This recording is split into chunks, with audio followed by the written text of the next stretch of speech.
اچھا رضا صاحب، آپ کیا سمجھتے ہیں کہ جس طرح سے ہماری فورسز جو کہ بہت ہی پروفیشنل فورسز ہیں اور انہوں نے جس طرح سے ان کے ایئر ڈیفنس سسٹم کو تباہ و برباد کر رکھ دیا ہے، ہم یہ بھی دیکھ رہے ہیں کہ ان کی جانب سے اب بھی ایک منفی پروپیگنڈا کرنے کی کوشش کی گئی اور انہوں نے سکھوں پر جو حملہ کیا ہے اس کو پاکستان سے جوڑنے کی کوشش کی گئی، اور جس ایئر بیس سے وہاں پر حملہ کیا گیا تھا سکھوں کے اوپر، ہماری فورسز نے اس کو بھی برباد کر کے رکھ دیا ہے، اس کو بھی تباہ کر دیا ہے۔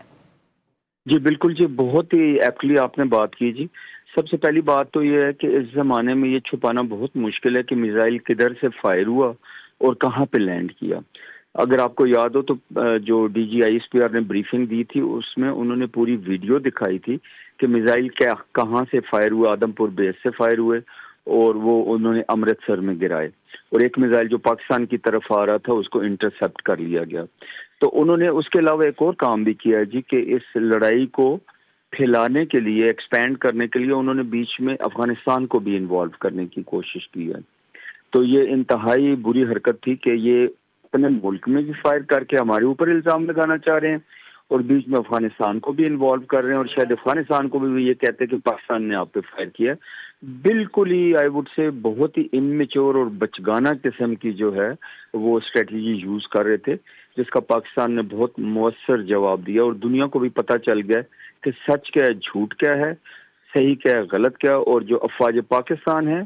اور جو ہمارا ایکوپمنٹ ہے الحمدللہ وہ کسی سے کم نہیں ہے۔ آپ نے دیکھ لیا کہ سائبر کے جو میدان میں پاکستان نے سائبر اٹیک بھی ان پہ کیا ہے،